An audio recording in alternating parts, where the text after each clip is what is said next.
Ladies and gentlemen, welcome to It's Rainmaking Time. This is Kim Greenhouse. It gives me great pleasure to welcome Michael Cremo. He is the author of The Forbidden Archaeologist, Human Devolution, Forbidden Archaeology, along with Richard Thompson, and The Hidden History of the Human Race, along with Richard Thompson. I call Michael the Columbo of archaeology. Now, for those of you who are not familiar with Columbo, he was an investigator that would crack any case, find any lies, search out any details. He was the master of investigation. I consider Michael Cremo not only a great author and researcher, but somebody who is cracking every lie, every case, and demonstrating that archaeology is not telling us the truth about our human origins. Ladies and gentlemen, welcome the great Michael Cremo to It's Rainmaking Time. Good morning. Good morning, Kim, and good morning to all your listeners. Thank you so much for what you've written here. I look forward to reading your other books. I have completed The Forbidden Archaeologist. I think I understand why you're called The Forbidden Archaeologist, but I want to hear from you. Why do you call yourself The Forbidden Archaeologist? Because I deal with a lot of discoveries that mainstream archaeology simply doesn't want to deal with. You know, according to the mainstream theories, human beings like us first came into existence about 100,000 or perhaps 150,000 years ago. And before that, we are told, there were no human beings like us. There were more primitive, ape-like human ancestors. And if you go back further in time, there were just some primitive apes and monkeys. And if you go back further in time, just some primitive mammals. So I deal with archaeological evidence showing that human beings like us have been present on Earth for many millions of years, going all the way back to the very beginnings of the history of life on Earth. And this evidence takes the form of human bones, human artifacts, and human footprints, many, many millions of years old.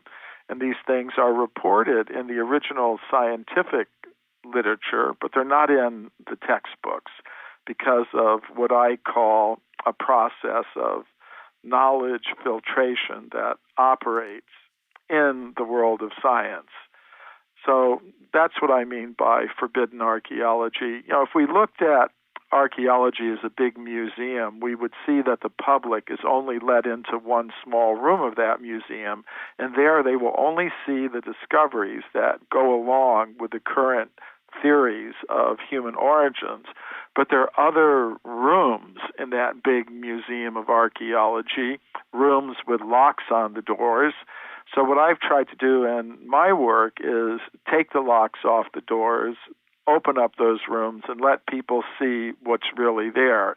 And what's there is a lot of evidence that contradicts the current theories of human origins. There's a lot of evidence showing that human beings like us have been on Earth for millions and millions of years.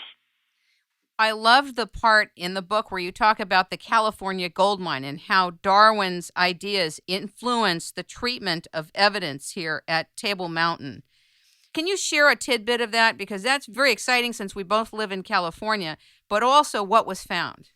Yes, these were very, very fascinating discoveries. During the gold rush days in the 19th century, miners came to California to get the gold.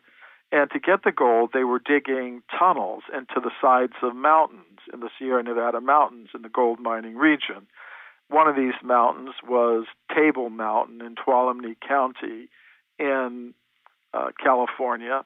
And deep inside the tunnels, the miners were finding in the solid rock human bones and human artifacts. They found for example, many obsidian spear points. They found stone mortars and pestles. And they found these things not just in one location, but in many different locations in the California gold mining region.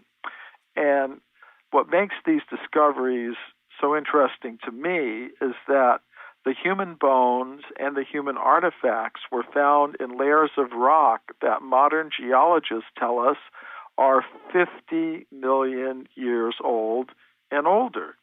And this just completely contradicts all of the current evolutionary theories of human origins. Now, these discoveries were all collected by Dr. J.D. Whitney, who was the chief government geologist of California during that time. And he wrote a massive book about these discoveries that was published by Harvard University in the year 1880. But we just don't hear about these discoveries anymore today because of the process of knowledge filtration. There was another scientist who lived at the same time as Whitney, Dr. William Holmes, who was an anthropologist working at the Smithsonian Institution in Washington, D.C. And he wrote, if Dr. Whitney had understood the theory of human evolution, he would not have published that report.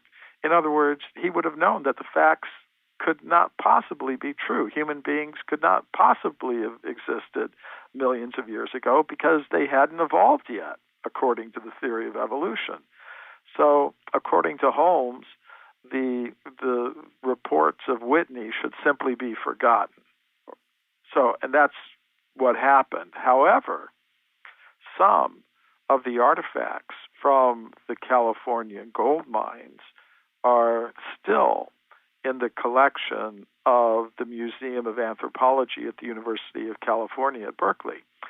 And a few years ago, I was a consultant for a television documentary called The Mysterious Origins of Man that aired on NBC. And the producer had read my book, Forbidden Archaeology, and he wanted to include some of the cases from the book in his documentary. So I told him about these California gold mine discoveries and told him to go to that museum at the University of California. He went there, but the museum officials refused to allow him to see or film those artifacts. Because of the date of them? Well, they gave all kinds of excuses. First, they said, well, you're making a television program, you probably have a very tight deadline, and we just wouldn't have time to search through our collections and find these things. But he told them, no, I've got several months. I've got a few months to do the program. Could you kindly have a look? And then they made some other excuses that this wasn't the normal work of their staff. They would have to pay their staff overtime, salary. So the producer said, well, I'll pay all the expenses. That's no problem. And finally, they just said, no. I thought that was fascinating. I thought it was very telling, including the people that found out about this that tried to get the FCC to block NBC from airing it. Talk about that. Well, yes. Well, see, eventually we did find some photographs that were taken of the objects at the time of Dr. Whitney. So we did have some images to show on the program. But it's interesting, when a Darwinist scientist in America found out that NBC was going to show this program to the American people, they became very, very angry, because these scientists have a monopoly in the education system. Only the Darwinian theory of evolution can be taught as an explanation of human origins in the education system in the United States and most other countries in the world. So they were very upset that children would go home and turn on their TV and see something on a major American television network that directly contradicted what they were being told in their classrooms, by their science teachers.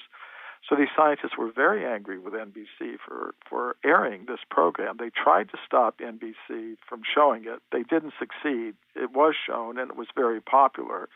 So NBC decided to show it again. And these same